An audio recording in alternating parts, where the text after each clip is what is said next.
This video is sponsored by CuriosityStream, but more on them later. My father had sent me to the family of the police commissioner Lemda in Anklam in order to train me. One day Mr. Lemda came home with news that recruitment had been ordered and that the king had issued a nationwide conscription. My decision to participate in the war, when it came to driving out the intruders, had been taken some time before, so now when the opportunity presented itself, I began to act. I planned how I should go about this so that I could leave the house without causing any trouble, and to get to the people being recruited, who were gathering in droves.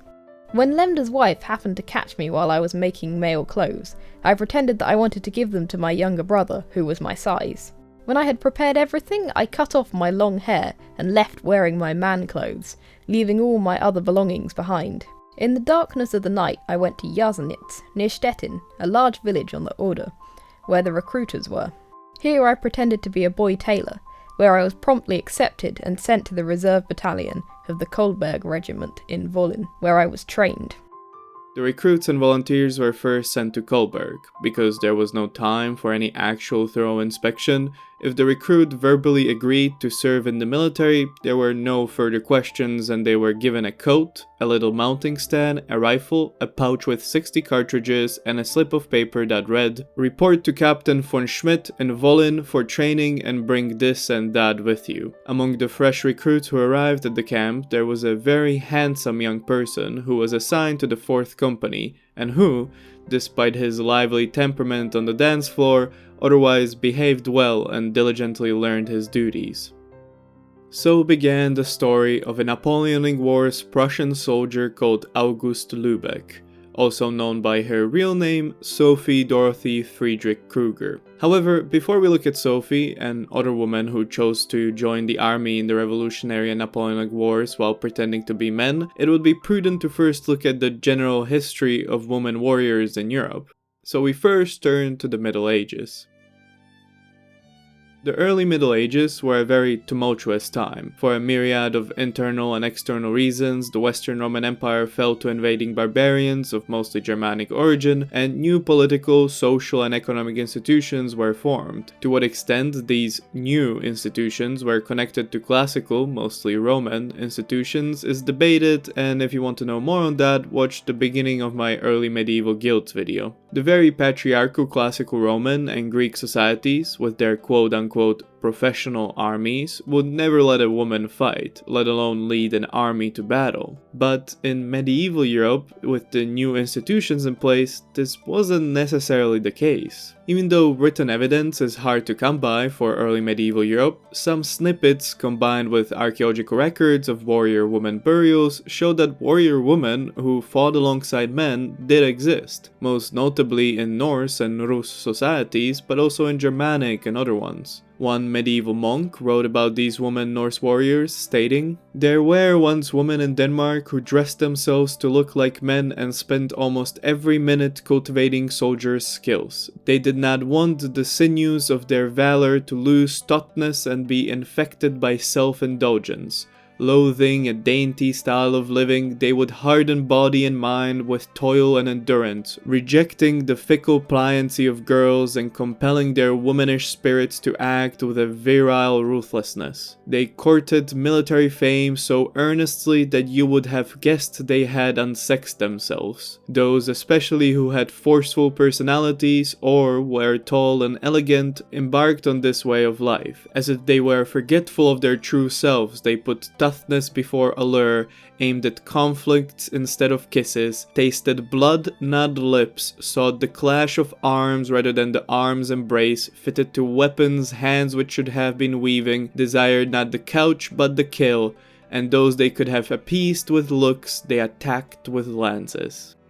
Once most of Europe was Christianized in the high to late Middle Ages, and the feudal system of favors, vassalages, and personal retinues became the most common way of raising armies, the warrior woman did not disappear. In fact, thanks to this more personalized system of army building, warrior women seem to have become more common. The basic military unit throughout most of Europe was the small group of warriors tied to a lord by bonds of personal loyalty or vassalage, which often reinforced the still deeper bonds of kinship. Therefore, warrior women could have been more common because the army was essentially more domestic in character. There was no national conscription. If a lord needed people to fight, and his household included women that were willing to take up arms for him, it was all too easy and beneficial for him to agree to that. In the Middle Ages, the majority of battles did not happen on grand battlefields between two massive armies. Most conflicts of the Middle Ages were small battles and skirmishes between various feuding lords, towns, and cities occurring among the farmlands of Europe. A couple dozen extra people in your army could be the difference between victory and defeat, and in that case it did not matter much whether these couple dozen extra people were women warriors known as bellatrices, the plural of bellatrix, a Latin word meaning warrior woman. This is why, as stated by Francis and Joseph Guise, the participation of armed ladies in war was considered,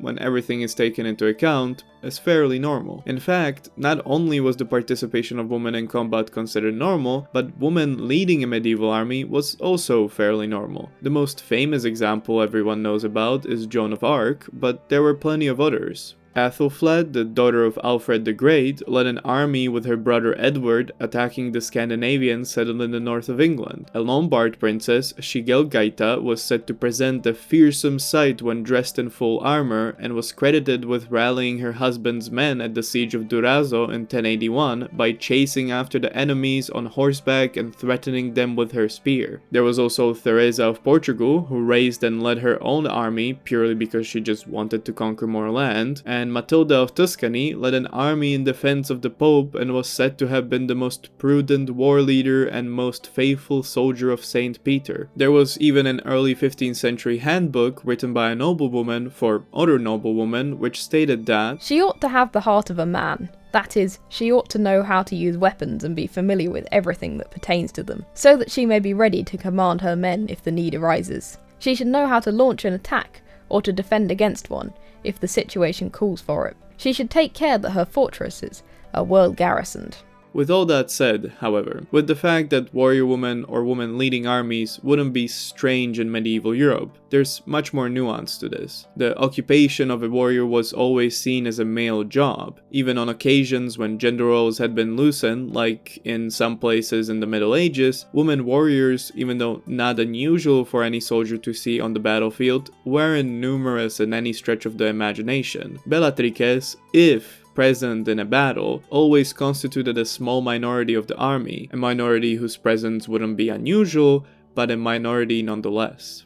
On top of that, there did always exist writings and people that would chastise women who actively partook in battle, accusing them of being forgetful of their true selves and that they cultivated soldiers' skills. One anonymous account of the Third Crusade stated that women couldn't and shouldn't be warriors in the Crusades because of the fragility of their sex. Other accounts accused warrior women of sexual misconduct or even witchcraft. This is why, by the time of the early modern period, when the small group of warriors tied to a lord by bonds of personal loyalty or vassalage became to be replaced with more professionalized armies and mercenaries, and the Renaissance became to reinforce the gender roles of the classical period more thoroughly, women warriors started to be no longer accepted. And so, starting in the 16th century, women warriors not only disappeared as active participants of armies, but also faded into historical obscurity. The role of women in armies in the early modern period became to be almost solely supportive. Women were part of the baggage train, known as camp followers, that followed the army around. They provided nursing and production support, logistical support, and sexual favors, and acted as entrenchment workers. Women already did this in the Middle Ages, but by the time of the early modern period, it became the only thing they did. A woman's role in a war increasingly came to be viewed through a quote, natural gender order. That is, just as the perceived domestic role of a woman was to be the support of the head of the household, the man, so were the women in armies supposed to be only a support to the soldiers, the men. But even this supportive role of women in armies started to change by the end of the early modern period. Women's involvement with any kind of military action started to be seen as a nuisance that only distracted the rest of the men, and as militaries became increasingly professionalized, standardized, and modernized, women involved involvement with the military decreased. I'm glossing over a lot of history here, especially how gender systems evolved and changed with things like the Protestant Reformation and the Enlightenment, all of which, of course, also affected women's position within the military, but there's just no time to get into that, so just be aware of it happening. By the time of the late to early modern period, the only way a woman could see military action was by cross-dressing and posing as a man, which did happen, but very rarely. For example, only one instance of it happening is known in today's Germany, and only 16 instances in Britain. However, at the end of the 18th century and the start of the 19th century, there began an active push for women involvement in war, correlated with an increase of women cross-dressing to get into active combat, which brings us back to Sophie Krüger. But first, let me tell you about this video's sponsor, CuriosityStream. CuriosityStream is an entertainment streaming platform for people who want to learn more. Their documentaries use true storytelling and the medium of video to teach you about history, music, nature, science, etc. In the context of this video, I would recommend checking out their 2-part history documentary on the French Revolution, so you can get a sense of how the French Revolution actually came about and how it questioned and changed the status quo in Europe. Or, on a bit of a side note, I would also recommend the introductory documentary on Adam Smith, which, on top of looking at his very influential economic ideas that most people are familiar with, also looked at his interesting philosophical ideas that many people actually don't know about. So if you want to learn something new on Adam Smith, check that documentary out. But how am I supposed to check that documentary out, I hear you ask? Well, by clicking the link in the description or the pinned comment and using the code MLaser to sign up. By clicking the link and using the code, you will get 25% off and pay just $14.99 for a whole year subscription. You can watch CuriosityStream's award-winning documentaries on any device, viewing them anytime, anywhere. So please go check them out. Thank you to CuriosityStream for sponsoring this video. So why did so many women, like the aforementioned Sophie Krüger, suddenly decide they wanted to fight? Well, the answer to that is very multifaceted. As stated by Hageman, women's decisions to join the army could have been multiple. Some women were driven by social and economic hardship, others took up arms to defend their own property, some sought adventure, others to escape the narrow confines of female existence, and some followed lovers or husbands into the fray, etc. However, all these reasons for women wanting to fight existed even before the modern period.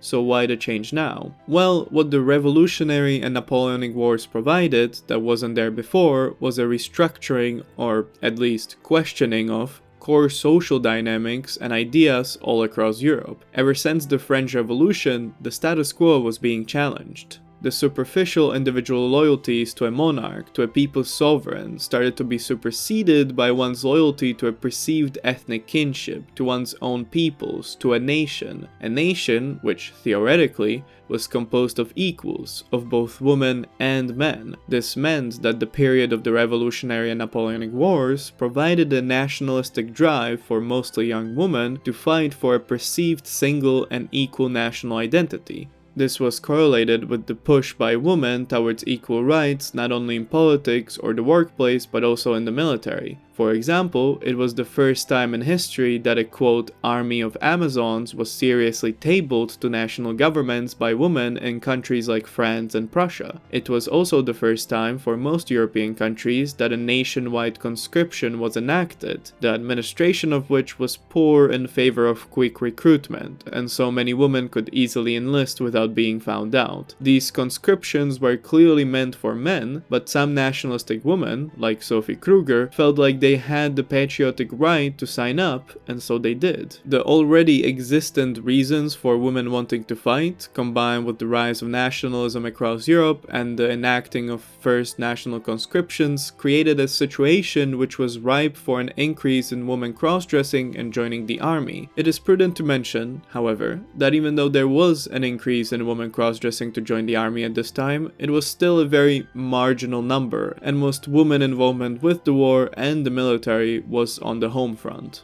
Nonetheless, it was in this context, when the social order was being questioned in Europe, that Sophie Krüger, or August Lübeck, enlisted so that she could help, quote, drive out the intruders, who in her case were the French. August Lübeck was found to be a girl even before the training of the regiment ended. Both the captain of the regiment, von Schmidt, and the general von Borstel confronted Sophie Krüger and ordered her to leave the army, to which Sophie replied, "If I am not allowed to remain a soldier here, I will be accepted elsewhere." Seeing that there was no convincing Sophie, the officers reluctantly told her if she continued to dress and act as August Lübeck, she could remain with the company. August Lübeck participated in multiple battles of the Napoleonic Wars and showed particular bravery at the Battle of Grossbieren and later at the Battle of Dennewitz, the story of which I will recount here. During the Battle of Dennewitz, the Kolberg regiment came under heavy fire from an enemy force. They hid in a mill in the village of Bolsdorf, severely weakened. The commanding officer saw that the only chance the regiment had of winning was to seize the enemy cannons and so asked for volunteers for this attack. August Lübeck was the first to come forward. 7 other men from the much weakened company joined her, and after that several more followed. After a short advance towards the cannons, a piece of the rifle of the man next to Lübeck shattered from an enemy bullet, and the shrapnel violently hit Lübeck in her left eye. Soon afterwards, she was wounded to the bone in the left shoulder by a blow from a grenade, and her arm was paralyzed. Wrapping her wound with a handkerchief and taking the rifle under solely her right arm, she rejoined her battalion, which was now being repulsed, and tried to regroup.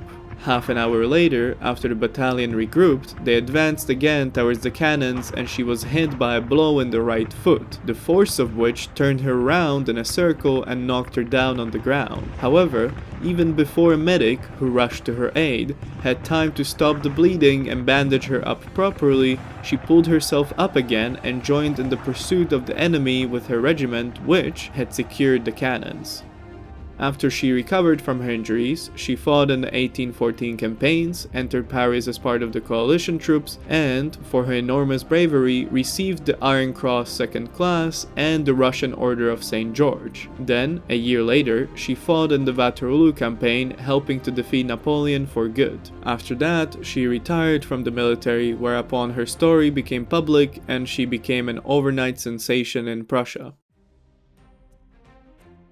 August Lübeck, or Sophie Krüger, wasn't the only woman we know about that fought in the Prussian army during this time. There was Anna Löhrig, who under the name Eduard Cruz fought for the Lutzow Free Corps. There was Maria Werder, who cross-dressed and followed her husband to war and attained the highest rank possible for a non-commissioned officer. She was a sergeant major in the 2nd Silesian Hussar Regiment. And most notably, there was Eleonor Prochaska, who, while serving as an infantryman, died at the Battle of Gohrde. Once it was revealed that she was a woman and that she died in a battle fighting for her nation, many patriotic poems and stories were written about her across the German-speaking lands. This Heldenjungfrau, heroic virgin or heroic maiden, became so famous that Ludwig van Beethoven even composed music to a play about her romanticized life. These warrior women were also not unique in the Prussian and Greater German armies. There were around 120 known instances of cross-dressing French women in the Revolutionary and Napoleonic armies. There was also Franziska Scangetta, who was Italian and served in the Austrian army. There was Marie Schelling, who was from today's Belgium. There was Nadezhda Durova from today's Ukraine, who served in the Russian army, etc. There were, of course, also many more women that we just don't know about, because, after all, they were trying to hide. By the pure nature of this topic, we will never know how many women actually enlisted in those first drafts of Europe and how many of them fought acting as men purely because they were told by the establishment that they couldn't fight for their nation as women. Those aforementioned proposals for the army of Amazons during the Revolutionary and Napoleonic era were always quickly shot down by all the European governments, with one Parisian newspaper, La Révolution de Paris, writing that a woman belongs at home with her family or household. Weapons must be forbidden to women. Such allegations were attacked by one Parisian woman, Pauline Lyon, who in front of the French Legislative Assembly stated that, "How can we be denied the sweetness of avenging our fathers, husbands and brothers, or of dying at their sides? The Declaration of the Rights of Man give us this right, unless these do not concern women." She was given an applause from the assembly, but her request was denied. Despite nationalistic zeal sweeping across Europe, despite the status quo being questioned or, in some places, actively changed, the classical gender roles still remained deeply entrenched in European society. On top of that, the rise of nationalism that spurred on some women to act also changed or evolved a perceived defining factor of masculinity pertaining to a man's duty as the protector. No longer was a man viewed as just the protector of his family or his household. His protective duties expanded to encompass the greater ethnic family, the nation. So in that sense, the warrior women were seen as actively undermining the male role as the protectors of the nation. To display female strength openly appeared to invoke the complementary notion of male weakness, a provocation that was bound to seem all the more aggressive since the call to arms for collective self-defense of female honor suggested that male protectors were either inadequate or superfluous. On top of warrior women challenging the male notion as the protectors of the nation, female want for weapons and active participation in the war was one more step towards equal rights with men. As Hagman states, the French Revolution had shown already how short the leap was from calls for arms for women to demands for civil equality with men, a thing that the men in charge were seldom eager to do. The few women heroines like Eleanor Prochaska or Sophie Krüger, who were praised for their bravery and became national heroes, but not without opponents, were very much so treated as the exception that proved the rule of established gender roles. Therefore, even these Heldenjungfrauen were always reminded of their place in society. For example, when Sophie Krüger retired and shortly after got married, Frederick William III of Prussia paid for her dowry while sending her a letter which had the lines, "May she now forget the non-commissioned office, obey her husband, and always keep in mind the words of the Holy Scripture. He shall rule over you." These heroic warrior women, who were seen as national heroes, challenged the established gender order in Europe, and as such, they, along with the population at large, had to be reminded of their quote, true place in the gender hierarchy. Of course, this entire topic is very nuanced, and as McLaughlin states, gender systems affect everyone who comes into contact with them, those who conform to expected roles as well as those who engage in anomalous behavior, and in that sense there were also plenty of women who agreed with the status quo, and even condemned the women who wanted to fight. One woman stated in a newspaper in 1813 that, "No, sisters, let us take on tasks more appropriate to us. Let us care for those injured in war, for there we can do much good. Women seem to have been created to alleviate man's pain through patient attendance and gentle care. Femininity is a woman's greatest charm. It would be immediately lost in the tumult of battle and camp, and the happy future for which our men and boys are fighting for would perhaps no longer include the accustomed comforts of female company. For that reason, let there be no army of Amazons." With all that said, however, the most ironic part of this, perhaps, is that the male officers and administrators who fought alongside women were often surprisingly ambivalent towards such cross-dressing, and tolerated their deception even after it had been discovered. I will end with a quote from the commanding officer of Sophie Krüger, Captain von Schmidt. "One day, an officer approached me and said, 'Your compatriot Krüger is one of the most well-behaved non-commissioned officers in the regiment and is the only one in the regiment to have earned the Iron Cross. Whenever there was a call for volunteers, for some daring act, she was always the first to step forward, and her bold courage and presence of mind often aroused admiration. She also commands great respect from the whole regiment for her impeccable, morally pure performance. Truly, she lives up to her hometown. Friedland should be proud to have such a daughter.'" I would like to thank Jasmine from the channel a long time ago for reading some of the quotes in this video. Link in the description and the pinned comment, or the top right of the video if you prefer that. Also, thank you to CuriosityStream for sponsoring this video, and to my patrons. It's all very helpful considering that my videos take a long time to make. As always, there's more information in the pinned comment. You can download my script, which has all the sources in it, for free on my Patreon. With that said, my name is Mlazer, and stick around for history.